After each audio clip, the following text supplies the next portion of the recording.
আইন আদালতের প্রশ্নে, সংবিধানের প্রশ্নে মমতা বন্দ্যোপাধ্যায় এবং তার দলের যে অবস্থান সেটা কার্যত সংসদীয় গণতন্ত্রকে অবজ্ঞা করা। সুপ্রিম কোর্টের উচিত রাজ্য সরকারকে পেনাল্টি ইম্পোজ করা। পেনাল্টি কি? আপনাকে 25% দিয়ে রিলিফ দিতে বলেছিলাম, আপনি আপনার কর্মীদের রিলিফ দেননি, সুতরাং আপনাকে আগামী 3 সপ্তাহের মধ্যে ওই 25% আরও 25% মিলে 50% ইমিডিয়েটলি দিতে হবে। যারা সরকারি কর্মচারীদের লয়ার তাদেরকে তুলে ধরতে হবে যে এই সরকার কিভাবে খেলা মেলায় টাকা দিচ্ছে, কিভাবে দুর্গাপূজায় টাকা দিচ্ছে।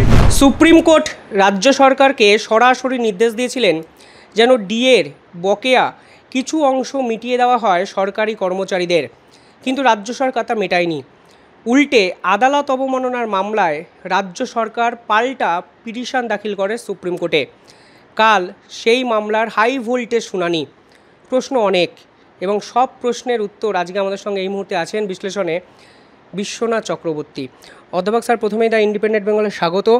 সুপ্রিম কোর্টে কালকে আদালত অবমাননার মামলা, সব পক্ষ ওখানে নিজেদের কথাবার্তা বলবে, কিন্তু সবথেকে যে বড় প্রশ্ন যে আদালতের রায় আমি মানলাম না, আমি ফের একবার টাইম চুরি করার একটা খেলা খেললাম, প্রবণতাটা কি? আমাদের আইন আদালতের উপর ভরসাটা কি থাকবে এরপর? পরিষ্কার করে বলছি যে একটা সময় স্বাধীনতার পরবর্তী পর্যায়ে কমিউনিস্ট এরা আজাদি ঝুটা বলতেন, সংবিধান মানতে চাইতেন না, এবং একটা সময় পর্যন্ত কমিউনিস্ট পার্টি ব্যান্ডও ছিল। কার্যত ওই সময় মানে সংসদীয় ব্যবস্থাকে অকেজো করবার জন্য কমিউনিস্ট পার্টিদের বিরুদ্ধে অভিযোগ ছিল। মমতা বন্দ্যোপাধ্যায় এবং তার সরকার সরাসরি সংসদীয় গণতন্ত্রকে অমান্য করছেন, রুল অফ ল মানে আইনের শাসনকে ধ্বংস করছেন, এবং মানে আইনকে অবজ্ঞা করছেন, শুধুমাত্র একটা জুজু দেখিয়ে আমরা ভোটে জিতি।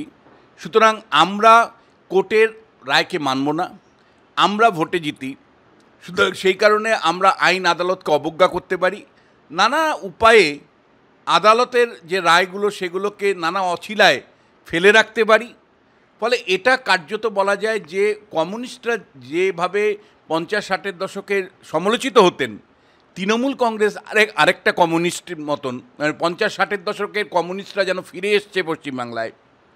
আইন আদালতের প্রশ্নে, সংবিধানের প্রশ্নে মমতা বন্দ্যোপাধ্যায় এবং তার দলের যে অবস্থান সেটা কার্যত সংসদীয় গণতন্ত্রকে অবজ্ঞা করা, ধ্বংস করারই নামান্তর।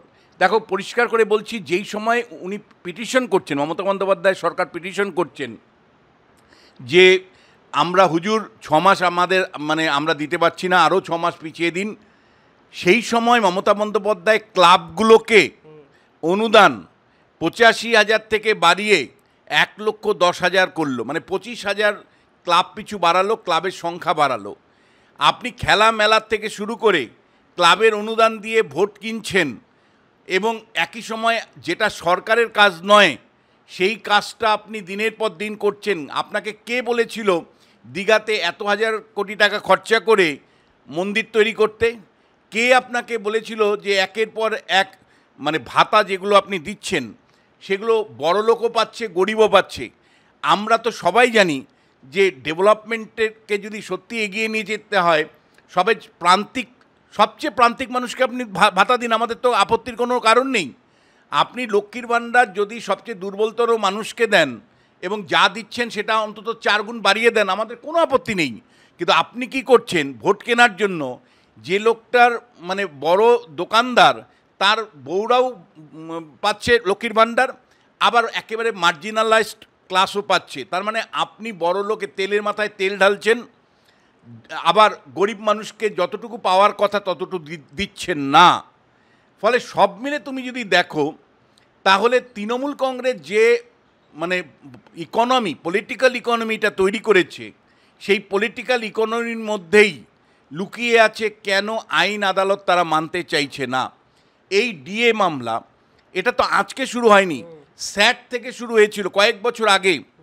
তারপরে হাইকোর্টের পরিষ্কার করে বলা হলো যে ডিএটা হলো অধিকারের মধ্যে পড়ে, এবং প্রাইস ইন্ডেক্স অনুসারে, অর্থাৎ দ্রব্যমূল্য বৃদ্ধির কনটেক্সটে সরকারি কর্মচারীদের ডিএ দেওয়াটা রাজ্য সরকারের বাধ্যতামূলক জায়গা। ভারতবর্ষের সমস্ত রাজ্যগুলো দেয়। এই যে আপনারা কথায় কথায় তৃণমূল কংগ্রেস এই যে দেবাংশুরা উত্তরপ্রদেশ বলে, তা উত্তরপ্রদেশে তো ডিএ দিচ্ছে, তাহলে পশ্চিমবাংলায় ডিএ দিচ্ছে না কেন? যে কথায় কথায় আপনারা উড়িষ্যা, আসাম, গুজরাটের কথা বলেন, সেখানে তো ডিএ দিচ্ছে, পশ্চিমবাংলায় কর্মচারীদেরকে ডিএ বঞ্চিত করছেন কেন? দীর্ঘদিন ধরে প্রায় 2 বছর ধরে সুপ্রিম কোর্টে মামলাটাকে অবজ্ঞা করেছেন, হিয়ারিং করতে কার্যত মানে বাধা দিয়েছেন, হিয়ারিংয়ের নানা রকম অজুহাত দেখিয়েছেন। তারপরে যখন মাননীয় বিচারপতি যখন 25% মাত্র বকেয়া ডিএ দেবার কথা বলল, তখন আপনারা নানা ফন্দি করে সব শেষে একেবারে লাস্ট দিন আপনারা সুপ্রিম কোর্টে গিয়ে বলছেন, হুজুর আমাদের আরও 6 মাস সময় দেওয়া হোক। এটা প্রবঞ্চনা ছাড়া কি আমায় বলো তো? এবং যে রাজ্য সরকার দাবি করে আমরা কন্যাশ্রীতে 1, যুবশ্রীতে 1, খেলার সাথীতে সারা পৃথিবীতে নাম করেছি, তারা তো এই কাজগুলো রাজ্য সরকারের কর্মচারীকে দিয়েই করে। আপনি আপনার রাজ্য সরকারের কর্মচারীকে বঞ্চিত করেন কিভাবে?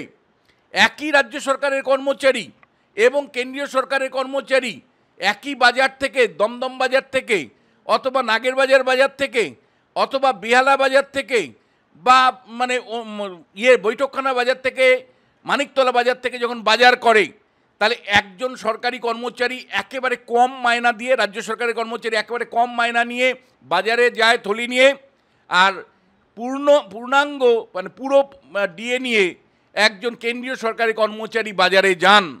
দুজনের লাইফস্টাইল কাজ এক, কিন্তু কেন্দ্রীয় সরকারি কর্মচারী আর রাজ্য সরকারি কর্মচারীর অবস্থা ভিখারি আর মানে ধনী মানুষের মতন।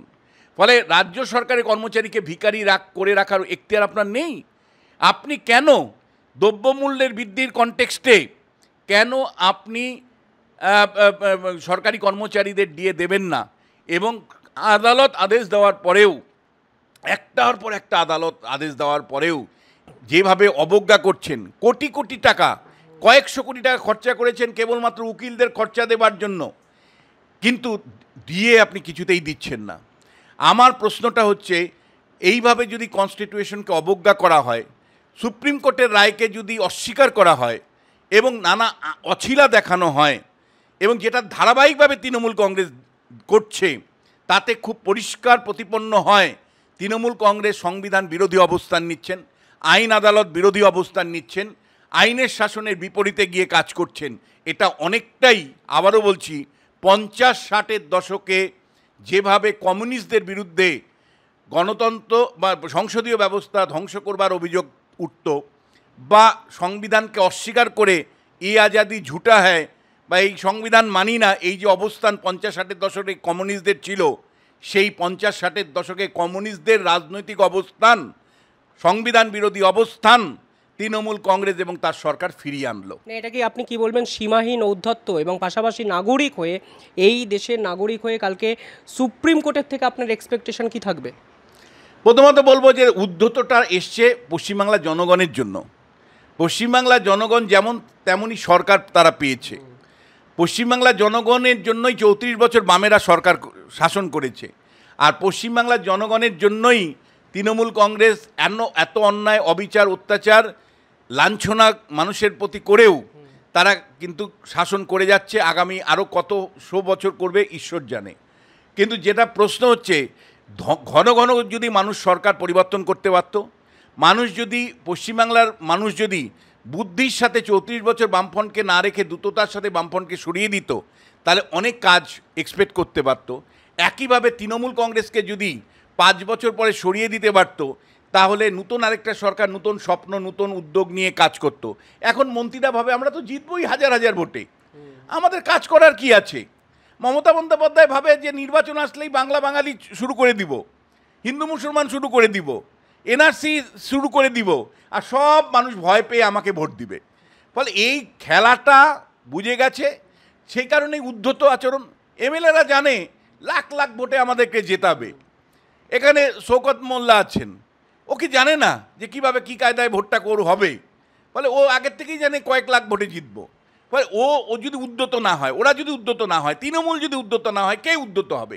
এবং এই উদ্যতর জন্য যদি কেউ দায়ী হয়, তাহলে পশ্চিমবাংলার আপামর জনগণ দায়ী।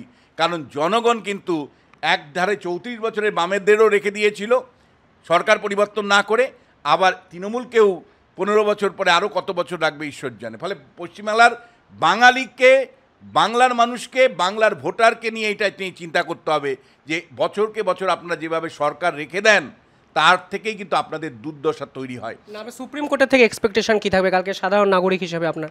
দেখো, মানে কায়দা তো অনেক, ফলে আমরা জানি কপিল সিব্বল, মনু সিংবিদের কায়দা, হয়তো হুজুর আজকে অমুকটা নেই, কাগজ নেই, হুজুর আবার একটা ডেট দেওয়া হোক, হুজুর আমাদেরকে আবার হলফনামা জারি করার সময় দেওয়া হোক, হুজুর আমাদের একটা অ্যাডিশনাল পয়েন্ট আছে। তো এরকম গল্প অনেক রকম হতেও পারে, মানে সেই সম্ভাবনাটা আমি রাখছি, এক সম্ভাবনার কথা বলছি। আর দ্বিতীয় যেটা, না দেখো অবশ্যই উচিত না, সুপ্রিম কোর্টে পরিষ্কার করে বলা উচিত যে আপনারা 25% দেননি তো, আগামী 3 সপ্তাহের মধ্যে আপনাদের 50% দিতে হবে। মানে সুপ্রিম কোর্টে উচিত রাজ্য সরকারকে পরিষ্কার করে মানে পেনাল্টি ইম্পোজ করা। পেনাল্টি কি, আপনাকে 25% দিয়ে রিলিফ দিতে বলেছিলাম, আপনি আপনার কর্মীদের রিলিফ দেননি, সুতরাং আপনাকে আগামী 3 সপ্তাহের মধ্যে ওই 25% আরও 25% মিলে 50% ইমিডিয়েটলি দিতে হবে। আর উল্টো দিকে যারা সরকারি কর্মচারীদের লয়ার, তাদেরকে তুলে ধরতে হবে যে এই সরকার কিভাবে খেলা মেলায় টাকা দিচ্ছে, কিভাবে দুর্গাপূজায় টাকা দিচ্ছে, কিভাবে জগন্নাথ ধাম তৈরিতে টাকা দিচ্ছে, কিভাবে বিভিন্ন মানে অগ্রাধিকার নেই এমন ইস্যুতে টাকা খরচা করছে, ট্যাক্স পেয়ারের টাকা দিচ্ছে, আর প্রকৃত সরকারি কর্মচারী যারা লড়াই করছে প্রতিনিয়ত তাদেরকে বঞ্চিত করছে। এটা তুলে ধরার দায়িত্ব কিন্তু মানে যারা মানে কর্মচারীদের তরফ থেকে লয়ার আছেন তাদের। অবশ্যই নিঃসন্দেহে হাই ভোল্টেজ একটা ডার্বি বলবো না, একটা মেগা ম্যাচ সুপ্রিম কোর্টে কালকে হতে চলেছে। তবে ছলে বলে কৌশলে মামলা বা শুনানি যদি না হয় কারোর কিছু করার নেই, ডেটের পর ডেট, এ তো অভ্যাস হয়ে গেছে, অসুবিধা কোথায়? যদি হয় সুপ্রিম কোর্ট দেখিয়ে দিক সুপ্রিম কোর্ট কী করতে পারে, আইন আদালত সংবিধান কী করতে পারে। এরকমই বললেন আমার সঙ্গে থাকা বিশ্লেষক অধ্যাপক বিশ্বনাথ চক্রবর্তী। দেখতে থাকুন দ্য ইন্ডিপেন্ডেন্ট বেঙ্গল। ধন্যবাদ।